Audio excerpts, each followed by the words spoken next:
as was mentioned, we have seen fact fluency as a problem, so we just created a K2 binder, one for each grade, for every building that has fact fluency resources for teachers. So as they're trying to implement that in their math workshop, they have those resources, games, and activities that kids can do in a fluency center, or however they kind of work it out in their classroom, to really try and get kids to get their facts down, because we're seeing it as a problem, and if they don't get those, they are having a really hard time with the more complex problems as they move through math.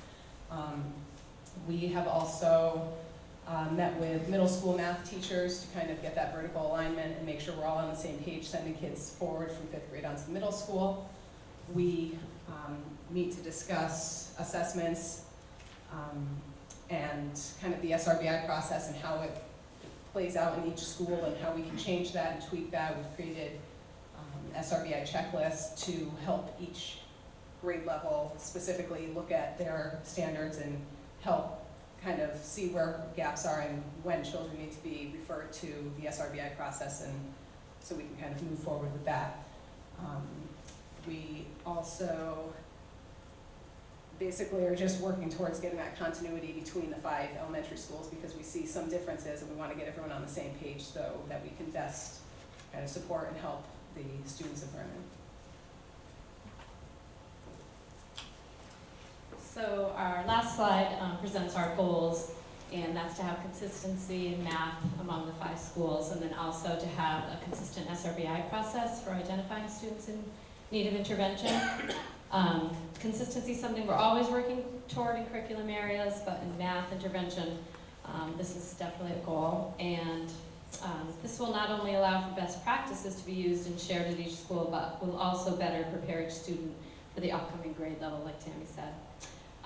As you've heard, we have a consistent number of interventionists. There's 5 at each school, or 1 at each school. And I was thinking when I started, I was hired in Vernon as a half-time interventionist for reading and math, and I was the only one in the district. So we've come a long way. Now we have somebody in each school just for math.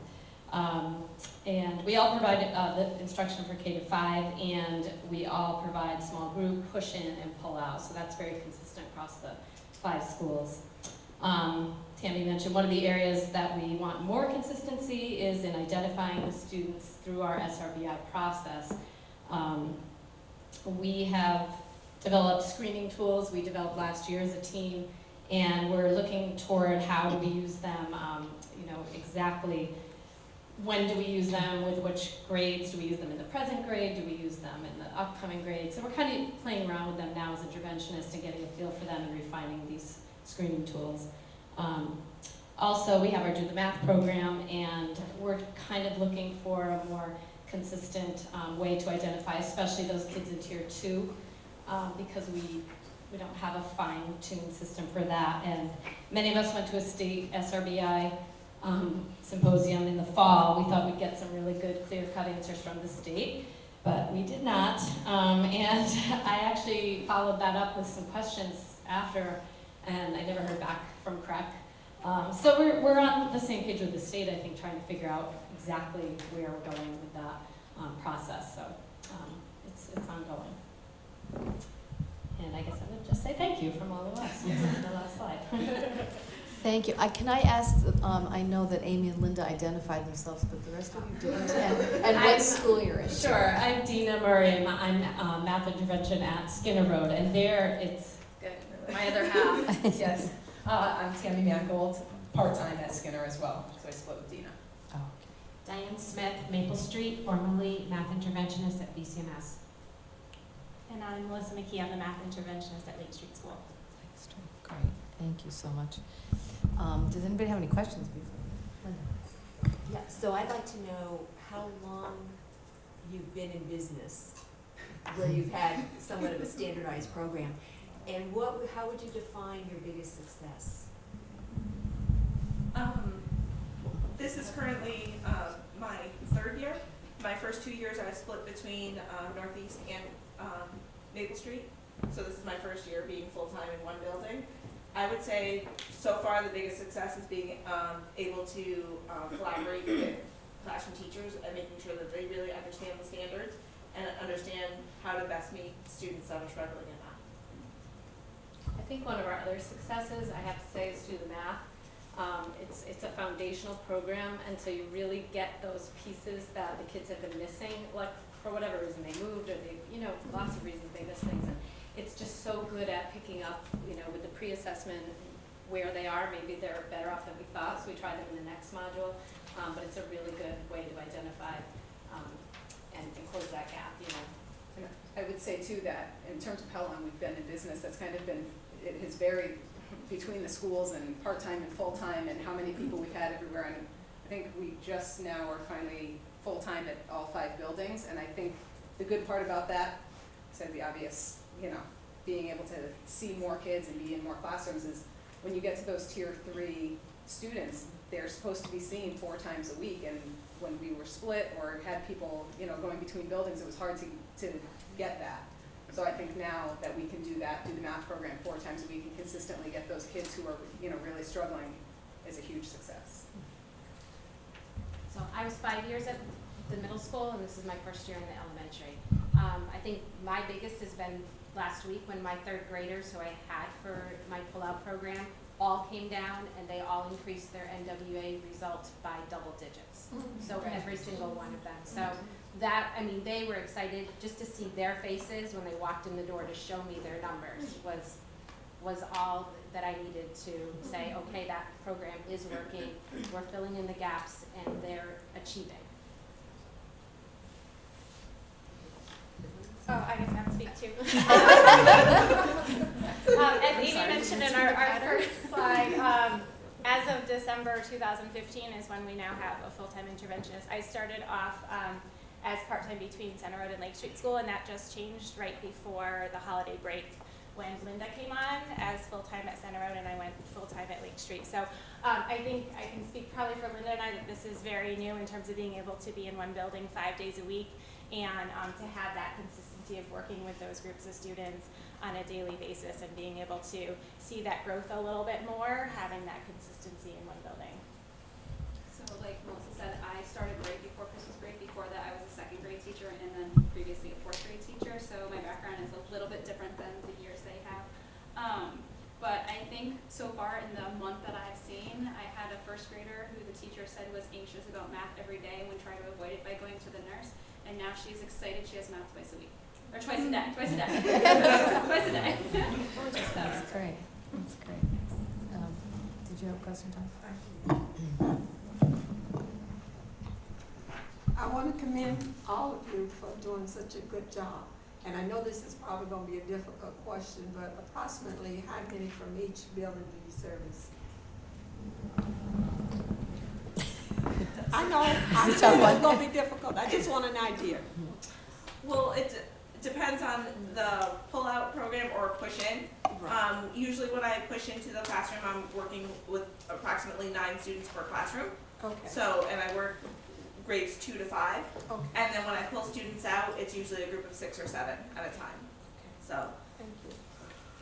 So my pull-out group is normally a little bit smaller. I try to keep it to 4 because the kids that I have are the bottom of each grade level. So they're approximately on unit assessments that we're seeing, their score is about 10 to 15%.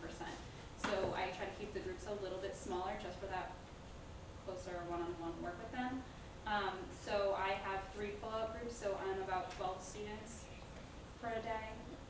And then pushing in is very similar. I work with the small groups, which is normally about 5 students. So I pull in some tier 2 and then always those tier 3 so that I see them at least twice. I see all the kindergartners through 2nd grade, not every day, but in the course of the week. And then the pull-out groups, that's push-in to their classrooms. And then the pull-out groups are, I was trying to do a quick count, I lost it, I don't know. I have, groups of 8, groups of 4, groups of 5, some fluency groups with just a few kids, kindergarten groups with about 5 each. There are smaller groups they're smaller chunks of time for the younger kids, so I'm able to see more too. Okay. Thank you. I'm the other half of Skinner Road, so I see 3 through 5 mostly, help out a little bit in kindergarten where there's gaps where they need some help. But it's the same idea. I'm pushing into the classroom, and there you're seeing, helping with a group and they're rotating through, or I pull out anywhere from, my smallest group is 3 kids that are working together to Math Olympiads, there are 19 kids in. So you kind of get both ends of the spectrum. We pull out the 3rd grade is 6 students, 4th grade is 6 students, and then 5th grade, I have 2 groups of 4 students, and they meet every day. Then I push into 2 classes in 4th grade and 2 classes in 5th grade. And my schedule is a mixture of both push-in and pull-out as well. I have 3 pull-out groups for a total of about 14 students, and then I have 17 Math Olympiad students. The classrooms that I push into, there's a mixture. For some of my grade levels, I work with the same specific students every time I'm in there in a small group, but it's within the classroom. And then in some classrooms that are doing the workshop model that Linda was talking about, I rotate and I work with all of the students within the classroom. Thank you. Michelle? The board has been told over and over how important it is for teachers to collaborate. And so I think I heard you say at the very beginning of your presentation that you all get together on Friday mornings to do that. I'm so glad to hear that that's happening. Is that to Mr. Mago's credit? Mr. Maybe? No, okay. We did it last year. Mr. Testa, okay, well, thank you, Mr. Testa. And it sounds like it does make a difference, that collaboration really is important. And the question I have, do we have a math coach? I can't remember what. You mean a math coach for the students or math for the teachers? For the teachers. No, currently they're the math interventionists. Thank you. That's exactly what I wanted to Mr. hear. Tess, am I correct? Our coaches are literacy and math, but their emphasis is more on the literacy side. So our math interventionists serve a dual role. So they also serve that role to support teachers in the implementation. For example, last year with the adoption of a new resource in math, we knew we had to support our teachers as well. And who better to support than our math interventionists? I'm just really glad to hear that, and we're not duplicating with a math coach. Sounds like the staff is doing a great job at both spectrums. Thank you. Nice. Mark? I understand that somebody said in the presentation that there's a math coach at the high school. Is that true? Intervention. Interventionist, sorry. Is that a lesser need? Is it just one, or is it, maybe Joe can answer the question, or is it because the students are more advanced, that they get additional help and different resources at the high school?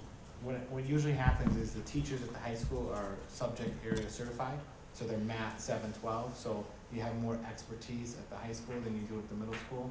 The middle school, not everybody is certified in mathematics, so that's where a lot of times the interventionists will go in and help out.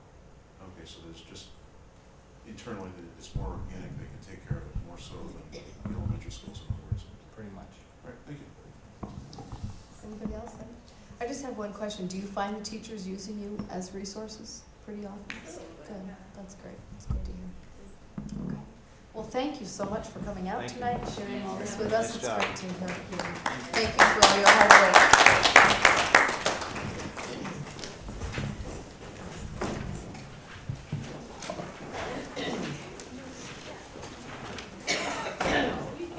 We will move on to item 7.0, general business. 7.1, Board of Education Facilities Committee report. Good evening. Report back is sent, you have 2 items, one titled PAS, the other one was titled Grant Rockland League. First item was the grant that Mr. Carl applied for a few months ago concerning Rockville High School athletic fields, upper field, south side of the complex, turkey field at ECMS, which is right off of west between the school and Strong Farm. And the third item was parking lot McLean and repeating roads in Road School. The only questions that I had, and I was able to answer earlier tonight, was for Rockville High School. ECMS Middle School was design fees were not covered underneath that grant. And then the question I have with Mr. Carl, the chair, would be, will we be able to pay for that to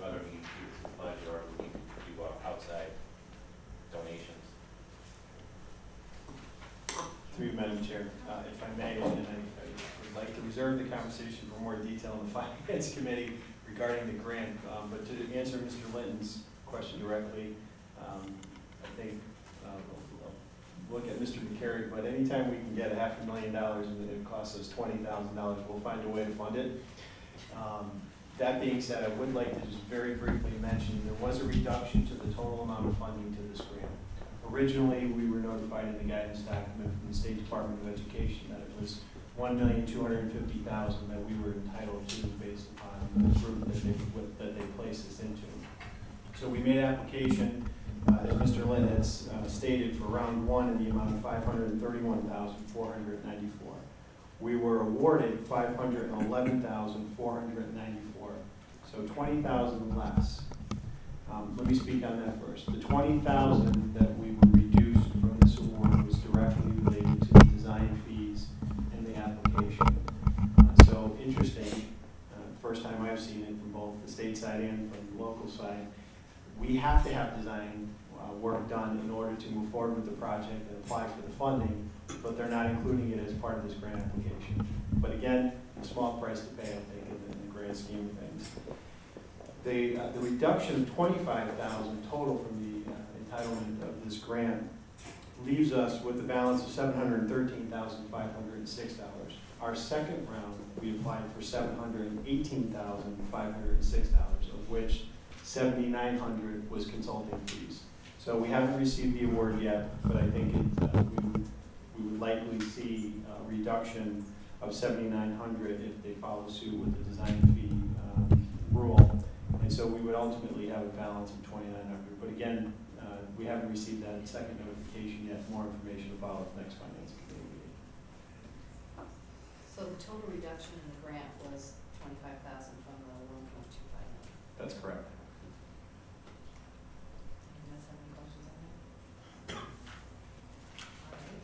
Thanks, sir. Next item, 7.1A, and that's the proposed donation from Vernon Rockville Little League for dugout structures at BCMS softball field. This process started back in the beginning of December. We had 3 facility committee meetings between then and then this past Thursday, the 4th meeting at Mr. Peluso, Mr. Chowder, myself, Mr. Dinney from Parks and Rec, were at about 2 or so weeks ago, trying to get understanding on the donation that Vernon Rockville Little League was going to give us, and then any costs that, or any monies that they're looking from us to utilize their full grant for this particular project. So again, in your board packet tonight, I apologize for the last minute rush on this, but the total project for BCMS Lower is $24,268.34, of which Vernon Rockville Little League is going to be picking up $17,268.34 of that project, and they're looking for a donation from us to help with the additional items within that project of $7,000. 2 of those items that they're looking for money to go directly to would be the dugout structures themselves. And in your board packet was a picture of the metal structures that we were approving through the Facilities Committee for the lower softball field at BCMS. And the other one was for fencing extension, which is on top of the dugout, which is designed to keep balls out from going in the parking lot, going into the west, into the roadway, as well as spectators in and around the field. So those 2 projects come to $7,000, from which they're looking for the board to pick up that tab to go towards their donation for this particular project. So do I need to make 2 motions on these 2 particular items, or just 1 motion for the total on $7,000? I think we should have 2 motions. One to approve the project and one to fund it. But, Do we want to do questions before I do the no, motion? make the motion.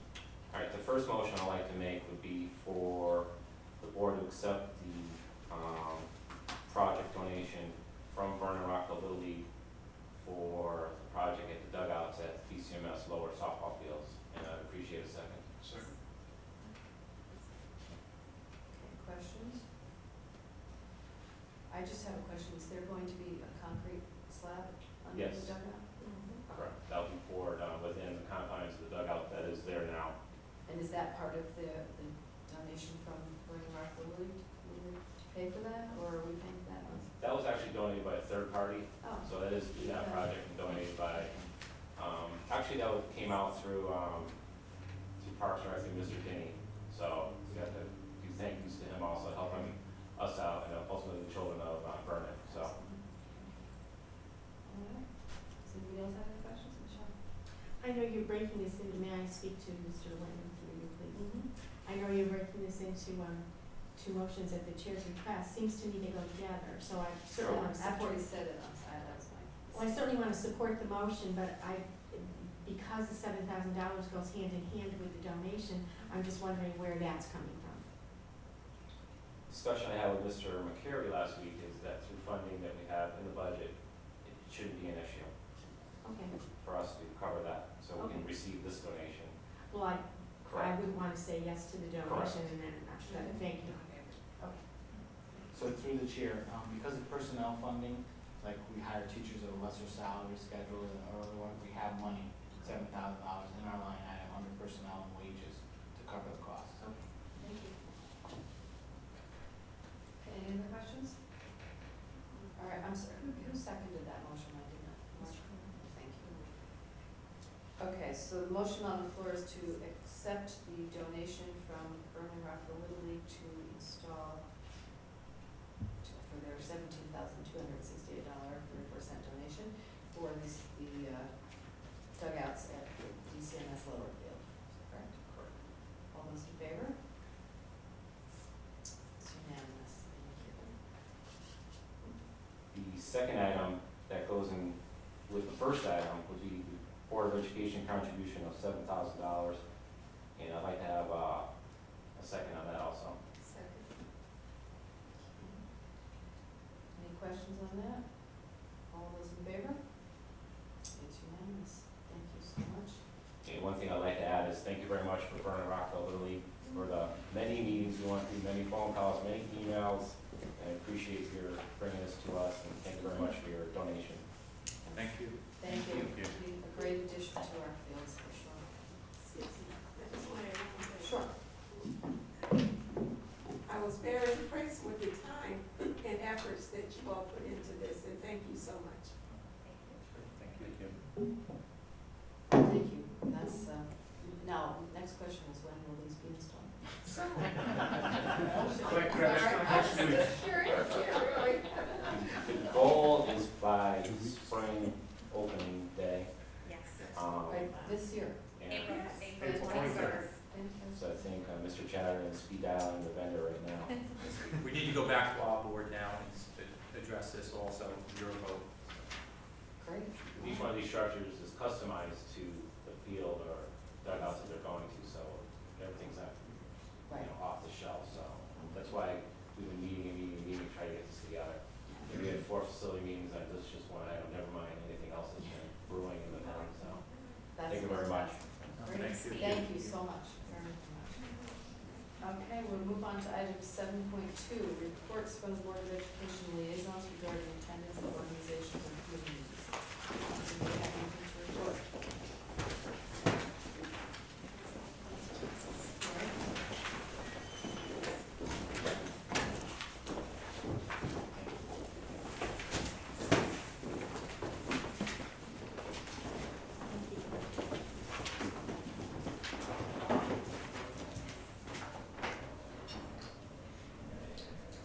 I attended the Center Road School PTO meeting on January 24th.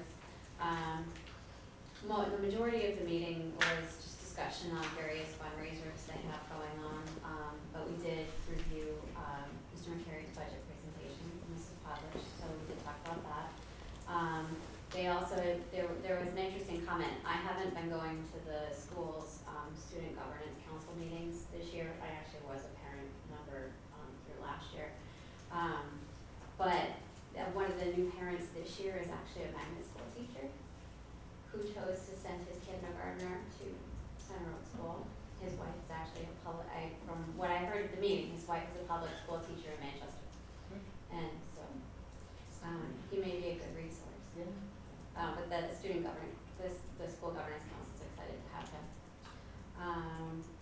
And then also, this is more information just because I have students at BCMS. The elementary school students have been making visits to BCMS. The fifth graders have been visiting BCMS. They've all been very excited about that. The students and parents, grades 4 and 5, are visiting BCMS on Wednesday night. That's always a funny thing about my kids the last couple of years. And then BCMS held a geography bee last month, and they are having a spelling bee on Thursday. And that's grades 6 through 8. Thank you. Does anybody else have anything to report? Okay. And, excuse me, Oh, I'm sorry, Nancy. uh, I'm sorry. and I attended the VCMS PTO meeting January 7th. And I was very impressed with this open house that they're planning for Wednesday. They've been doing it for 3 years, and this is the first year they're doing it, that they've sent notification to parents of 4th grade students. So they're including 4th and 5th this year. I noticed in the paper that Manchester is doing something very similar, and it looks very sequenced and programmed. And not sure if we might learn something from what they're doing that would be helpful to us as well. The other item several other items, on March 10th, there's an international potluck dinner. Anyone from the community is invited. Bring your own dish. It's an opportunity to socialize, get to know people, and make it a real community effort. So I thought that was pretty interesting, and that's from 6 to 8. Rockville Library had a representative at the meeting, and one of the neat things that they're doing, I don't know if it's accomplished yet, but they want to hire a teenage librarian. And I thought, what a great opportunity, so that when students come into the library, they can talk to somebody at their level. One of the issues that came up is the PTO president, vice president, secretary, treasurer, they're all moving, their students are moving on, and they're looking for replacements. And I don't know what opportunity there might be to help the principal make it easier to get parent involvement. I realize that's an issue, but that's something worth noting. So they were looking, they were canvassing anybody that's interested, and we've got these slots available. And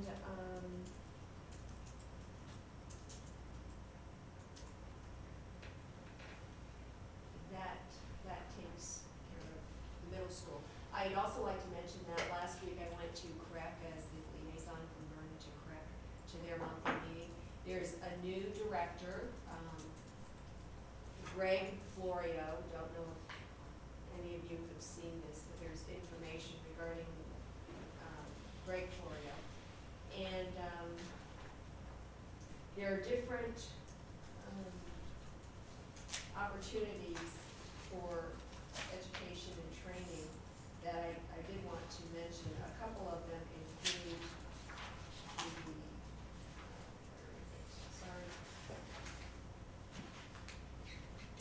well, this is an overview for administrators, the next generation science standards and Connecticut social studies standards.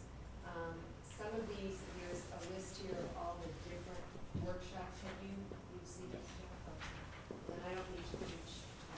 There's lots of opportunity, and there is a breakfast that some of you might be interested in. It's on February 18th, and it's really to get a legislative update on what's going on in education. So, What is the breakfast? I'm sorry. Where is that breakfast? It is at the legislative. It's at the